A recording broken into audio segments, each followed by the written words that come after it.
Alright, my dudes, we are going to take a quick look at some beach rocks once they're tumbled and show off a few problems. This little guy.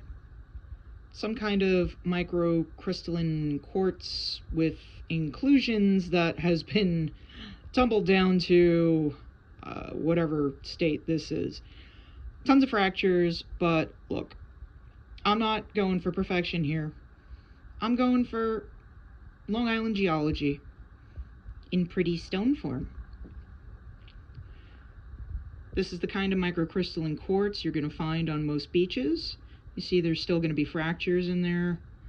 If you're going for perfection, do not take the rocks off the beach. Still absolutely beautiful. And actually, this might be more chert than it is quartz. It's another microcrystalline quartz. Looks beautiful. But oh no, the fractures. Oh no. Again, I'm not going for perfection. I just like pretty rocks. This is one of my favorite things. I love to call this stuff dirty quartz, because when you find it on the beach, it's gray and disgusting and just has these little greenish spots in it.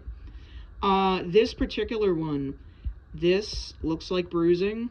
I don't think that's so much bruising as it is just where the inclusions here were starting to poke out and cause fracture lines. So you can win some, you can lose some, but still very pretty. You know, their standard microcrystalline beach quartz, some inclusions, again, some nice lines in there, very pretty. Chert or jasper, whatever you want to call it. I would call it jasper just because it's pretty colors. But again, it's not perfect. I don't care. I'm not looking for perfection. She's shiny. She's not bruised. I'm pleased.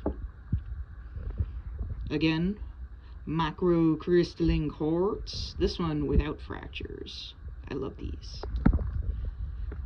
I have no idea. It looks like one of the chert quartz hybrids that I find a lot.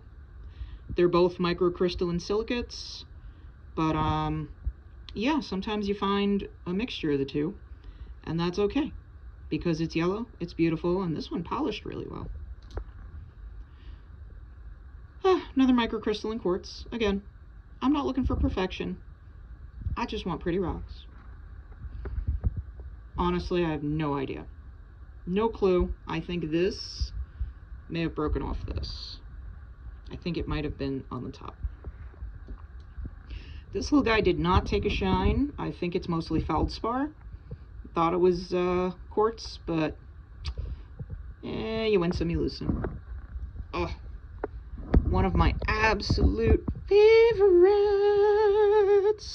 Quartz with feldspar inclusions. Now look, feldspar is gonna feldspar.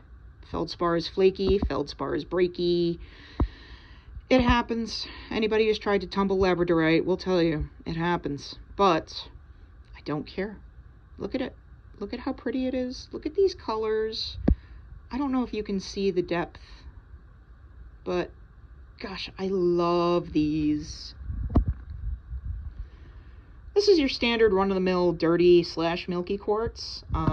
You can see this end here where there's a lot of that inclusions. There's a lot of ruts and stuff.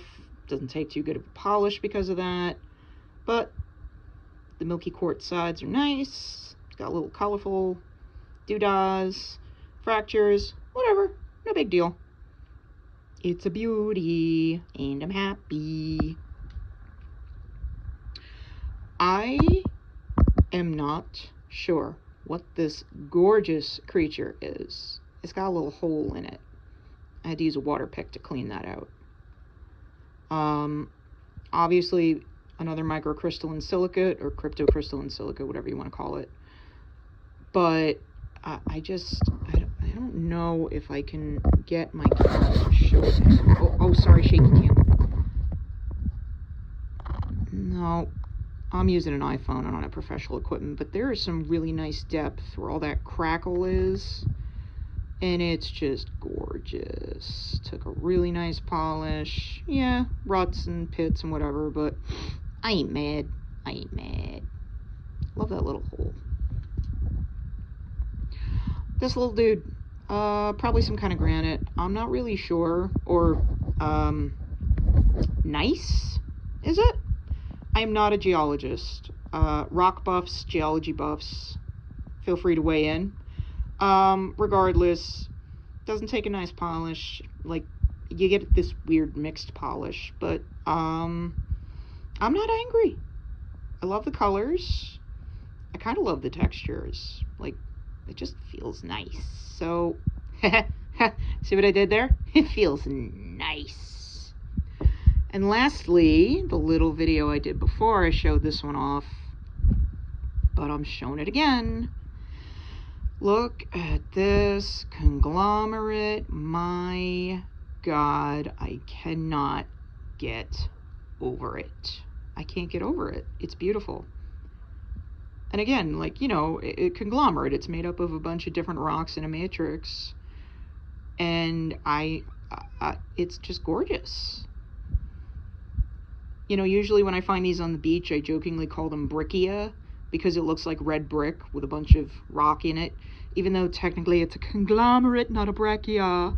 But anyway, I usually jokingly call these brickia, but this is the first time I said, you know what? I'm gonna throw one in the tumbler and see what happens. And, I'm super not mad at the results. I honestly think I'm going to tumble more of these pieces in the future. I mean, after I cut them to tumbler size of my rock saw, of course. By rock saw, I mean a 7-inch cheap wet tile saw with diamond blades.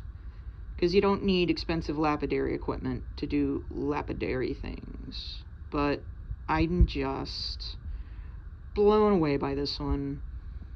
So, yep. These are the beach rocks that came out of my last tumbler batch. I'm super happy with them. No bruising like I've been getting.